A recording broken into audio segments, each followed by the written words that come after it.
अस्सलामु अलैकुम वरहमतुल्लाहि वबरकातुहू। एक ये है कि एक सवाल आया था कि हजरत बदनिगाही से हम कैसे बचें।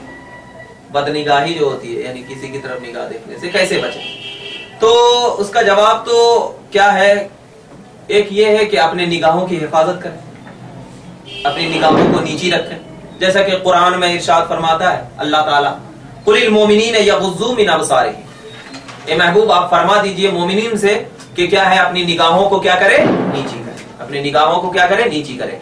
अब बहुत सारे ऐसी जगह हैं जहां पर नहीं जाना चाहिए हमको, फिर भी चले जाते हैं, फिर भी चले जाते हैं। मगर एक औरतों के इज्तिमा में हम चले जाते हैं, औरतों को देखते हैं। तो सबसे पहले बदनिगाही से बचने का सबसे अच्छा तरीका यह है कि जहां पर आप जा रहे हो, आप ऐसी जगह न जाएं जहां पर क्या है, फहाशी, बेहयाई, बदनिगाही हो रही हो, तो वहां पर जाने से परहेज करें, क्योंकि कुरान भी कह रहा है अपनी निगाहों को नीची करो, ऐसी जगह ना जाओ।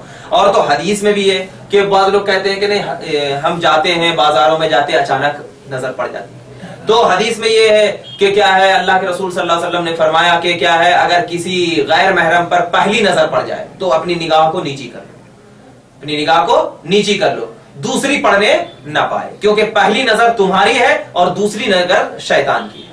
मगर आजकल के क्या है, लोग क्या सोचते हैं कि पहली निगाह से ही नीचे से ऊपर तक पूरा बाहयात देख लेते हैं कि उसकी क्या फिगर है, उसकी क्या हाइट है, उसका क्या, ये पहली निगाह से ये मतलब नहीं। पहली निगाह का मतलब ये कि अचानक पड़े अचानक निकल जाए, अचानक पड़े अचानक निकल जाए पहली निगाह, क्योंकि आपके जहनो दिमाग में भी अगर उसके लिए शहवत आ जाएगी तो गुनाहों में मुब्तला हो जाएगी। लिहाजा हमारे भाई से मैं अदबन इल्तिजा कर रहा हूं कि आप नमाज पढ़ते हैं, रोजा रखते हैं, हज करते हैं, ज़कात देते हैं, हर चीज करते हैं, हर नेक काम करते हैं, लेकिन आप इन नेक कामों को निगाह से ही क्या कर देते हैं, खत्म कर देते हैं।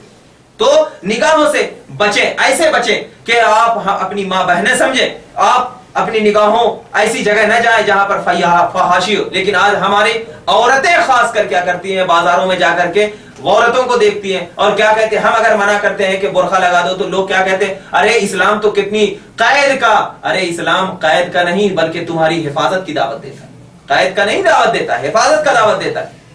क्योंकि अगर हिफाजत नहीं करोगे तो न जाने कितनी इज्जतें लूटती चली जाएगी, कितनी तमाम समाज में गलतियां पैदा होती जाएगी। इसीलिए इस्लाम इस बात की इजाजत देता है, इसीलिए तो इस्लाम तो यहां तक नजरिया किया है कि तुम अपने घरों से मस्जिद भी नमाज के लिए ना हो, क्योंकि हो सकता है कि अगर मस्जिद और घर के दरमियान कोई ऐसा शख्स मिल जाए जो तुम्हारी इज्जत पर हमला करे, तो लिहाजा तुम्हारा रसूल ने फरमाया तो घर में नमाज पढ़ना बेहतर है। तो जब अल्लाह के रसूल ने औरतों को घर में नमाज पढ़ने, मस्जिद से नमाज पढ़ने से बेहतर किया तो कहां है। तो लिहाजा इन चीजों से ये चीजें आनी चाहिए। इसीलिए हमारी औरतों से भी इल्तिजा है कि मस्जिद भी न जाए, दरगाह पे भी नहीं जाए, दरगाह भी जरूरी नहीं है जाना, अलिया अल्लाह को पुकारना है, मदद हासिल करना है। घर में बैठकर अल्लाह की बारगाह में पांचों वक्त की नमाज पढ़ो, उसके बाद औलिया अल्लाह और अंबिया इकराम का वसीला लेकर खुदा से दुआ मांगो, इंशाअल्लाह तुम्हारी मुरादें पूरी हो।